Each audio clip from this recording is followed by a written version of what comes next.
dox bi audio Mamour Diallo boobu. benn goutte la ci. ah bon waaw.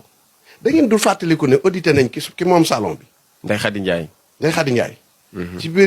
ci biir audience bi mu am. bi muy waaj a génn am na lu mu wax. nee na leen bis bu ñu yàlla yóbboo ci kanamu juge bi. palais dana yëngatu. te dana am ñu daw dugg géej duñu jib duñ dellu si Sénégal.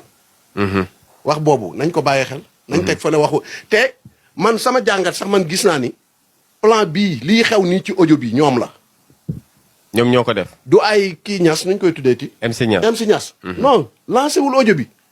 du ay jàkkaaruma ni Morgan moo lancé audio bi man audio bi analyse yi ma def. ak ñi nga xamante ni seen analyse ëllëg da ngeen ni duutoon nañ ci baaraam. ñoom ñoo ko def pour bëgg a génn ci coow li. stratégie pour génn ci coow li léegi nag nagu sarax yi xam nga kan la. Mamour Diallo. dommage. il est quoi du ministre du dara. 94 milliards yooyu nga foog ni dana rees. te ci la coow li départ.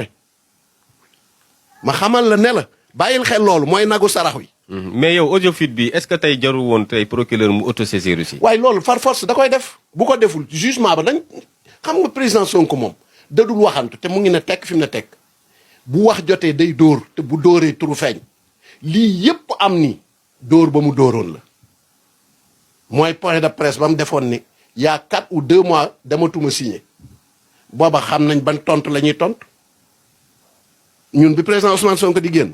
booba xam nañ ni bu génnee def point de presse bu waxee ci point bi xam nañ réponse ya parce que léegi ñun toppatuñu parti au pouvoir bi maanaam toppatuñu état beeg yeneen ak yi mu àndal comme Macky Sall ak groupe am ak yooyu.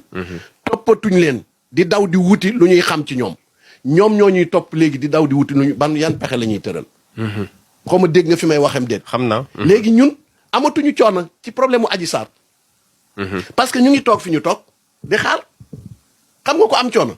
ñoom ñi dajale ay fenkat nga baal ma ci wax bi. ñoom ñi dajale ay naafeq partout diaspora beeg yu kenn xam def lu nekk. dem wooyu fi ñu ko presse internationale ñëw teg. ñooñu ne nit ñi yeewu ñooñu ñoo am problème pour wutal mbir mi porox ndollu gu ñu mën a sacrifier président Ousmane Sonko. mais porox ndollu yàlla jiitu na leen te loolu weesu na. moo tax ñun suñu problème. du ay affaire Ousmane Sonko danañ ko woo duñ ko woo nañ ko woo boobaak léegi mu mat une semaine. ñu naan tey ëllëg suba lañ koy woo. nañu ko woo boobaak léegi woo nañ borom salon bi. woo nañ ba mu des keneen ka Adji Sarr doon liggéeyandool ci salon bi. nañ ko woo enquête ko déglu nañ sax borom këru Ndeye Khady Ndiaye. merci nañ ko woo enquête ko déglu ko ñu jubal du président Ousmane Sonko wax na li mu war a wax. mooy ni. audition la boo xamante ni damay dem ñu laaj ma tontu buñ ma laajee ma tontu après incha allahu ma ñibbiseeg ci jàmm tegal leen ca ne leen maa ngi leen di ñaan bu kenn yëngal bu kenn yëngatu toog leen seen kër yi danaa dem wuy ji mais vigilant waaw nañu jàttu ne soccet loolu la président Ousmane Sonko wax loolu jeexal nay wax leneen amatu ci kon yow feed audio bi da nga gis ne seen stratégie la. gis nga feed audio bi dafa des yeneen 5 audio wala 6. gis nga dafa des ñi naan 5 audio. ma xamal la ne la du audio dong. am na ci vidéo. am na ci vidéo. am na ci vidéo xaaral ba mu génn. xam nga maa ngi dégg benn kilifa di ko wax. xam naa ñi xam ñoo ko deey. ñi xam ñoo ko deey. lan la wax kilifa gi nee na ku jigéen ki nee na sonn naam parce que dañ may tëdd rek tëdd nañ ma gauche tëdd ma droite léegi damay wax dëgg gi am